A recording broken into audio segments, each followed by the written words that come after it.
It's the Phoenix, Arizona weather discussion. This is for Monday, the 18th of May. I'm Michael Groff. A pretty big day historically for the earth sciences. 40 years ago today, Mount St. Helens erupted, scattering ash all throughout the western United States, out into the plains as well. A ripple effect on our weather, on our climate for years to come. Of course, the eruption's still being studied. Fortunately, we don't have to worry about anything like that with everything else going on in the world today.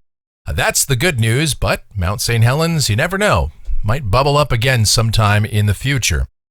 All right, as for our weather this week, well, we will see a cooling trend. That's the good news. It will be accompanied by breezy conditions and much drier air coming in. But how long will that cooling trend last? You know, it's only a matter of time before the heat returns. We'll get into it first. Checking out the almanac from yesterday, 102 degrees was the afternoon high, 74 the morning low, the normals 95 and 70. And outside now, here at 6:30 a.m., sunny skies out there. We're sitting at 73 degrees at Sky Harbor, dew points at 39, humidity 29%, the winds are light, and the barometer is rising.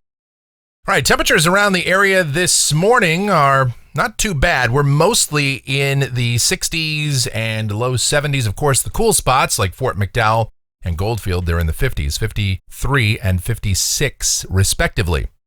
The upper air analysis, we do have a trough situated right off the Pacific Northwest coast, and that will be making its way eastward into the Great Basin today and tomorrow, increasing the winds out ahead of it, pushing a dry cold front through the region tomorrow night and into Wednesday, and that will usher in a change of air masses, so to speak, around here. Here's the watch warning map, and of course, with that trough coming in, a number of wind advisories, high wind watches and warnings, red flag warnings, elevated fire danger, as this is a relatively dry system for most of us. Here's the convective outlook for today. A few marginal risk areas, one across the west for parts of Idaho and Montana. Another zone out there from the Ohio Valley south and eastward into the Carolinas and across much of Florida. And here we look at the tropics. Yes, we talked about this last week, and now we have a named storm, our first named storm of the Atlantic hurricane season. This is Arthur, sitting just off the North Carolina coast this morning. Maximum sustained winds just over tropical storm strength. That's been fluctuating between 40 and 45 miles per hour sustained winds. We've seen some gusts a little bit stronger than that. And this system is going to hug the Carolina coast for a little while before doing kind of a button hook out there, out over the Atlantic. It is expected to weaken and eventually dissipate. Precipitation outlook for the next 7 days. No rain expected in the valley. Basically nothing statewide and not much region-wide, as we just continue to be dry and hot for the foreseeable future. Although temperatures will back off just a bit in the coming days. We'll talk about that as we take a look at the models, see where things are going. This is the GFS, the 06Z run, valid at 2 o'clock this afternoon. We've got a positively tilted trough moving very slowly onto the west coast today, a southwesterly flow out ahead of it. So for us down at the surface, sunny skies, some afternoon breezes, high temperatures upper 90s to near 100, so just a little bit above where we should be for this time of year. Tonight, clear skies, relatively dry air with dew points pretty close to 40. Overnight lows will drop mainly into the 60s and low 70s.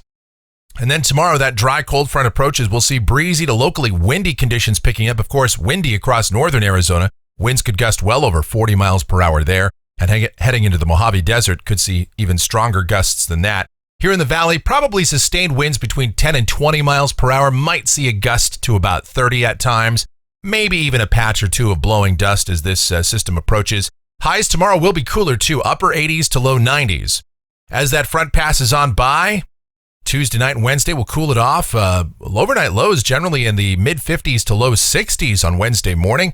And then we'll have highs in the mid and upper 80s, so around 10 degrees below average or so. And those dew points are going to crater. I mean, the dry air really comes in. Check this out. Wednesday evening off the GFS, dew points down in the teens across much of the state. So that will allow overnight lows, if we can get the breezes to fall off, to drop again into the 50s and low 60s Thursday morning. Highs back to around 90, maybe the low 90s. Then on Friday, we'll see a little bit of a warm-up. Highs getting back into the mid and upper 90s. And then another shortwave, more shortwave energy will move through the flow and help to suppress the ridge a bit further again. Highs low to mid 90s for Saturday and Sunday, and those overnight lows should be fairly pleasant for this time of year, generally in the upper 50s to mid 60s. Now, things turn a little bit more interesting as we go to a week from today. This is Monday the 25th. This is the Memorial Day weekend, I forgot to mention. And yes, it'll be a dry one with a warming trend setting up by Memorial Day as ridging starts to build in response to what you see out there is an upper low well west of the Baja. And this has been advertised for a while. We've been talking about this feature. And about all that's going to do is help to amplify a shortwave ridge here across the southwest. And as that happens, once we go out 10 days to the end of the period, this is Wednesday the 27th, GFS shows above average heights here across the southwest with that low continuing to linger out there. And so that's going to cause a pretty significant warm up if this verifies. And unfortunately, there's some pretty good agreement among the models that that's going to happen. In fact, looking at the European at the same time, this is Wednesday the 27th. Wow, a 591 ridge sitting just to the north of Arizona. We've got a low over the Rio Grande Valley, which would help to initiate a strong northeasterly flow, which is a downsloping flow for us.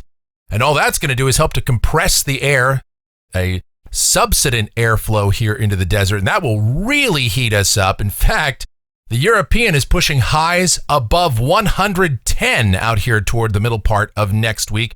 You see exceeding 115 for the hottest deserts of Southeast California. Again, this is 10 days out. There is a lot that is likely to change between now and then, but this is the idea that's on the table. A significant warm-up could occur as we head toward the middle part of next week, and obviously the air mass would be very dry. All right, speaking of temperatures, checking those out off the National Blend of Models, 100 today, and then it cools us off. It's got us at 88 on Wednesday. Overnight lows dropping in the 60s, and then we'll warm it up for next week. And again, some of the models do suggest we'll really be getting into above average temperatures and perhaps, once again, approaching record heat. And that's going to do it for the Phoenix, Arizona weather discussion for today. My next video back here tomorrow morning. If you enjoy these videos, be sure to subscribe, like, share, and click that notification bell so that whenever we post a brand new video, you'll be alerted. Your comments, questions, and suggestions always encouraged as well. I thank you so much for watching. Be safe out there. Stay cool. Drink plenty of water as always. You guys have yourselves a great Monday.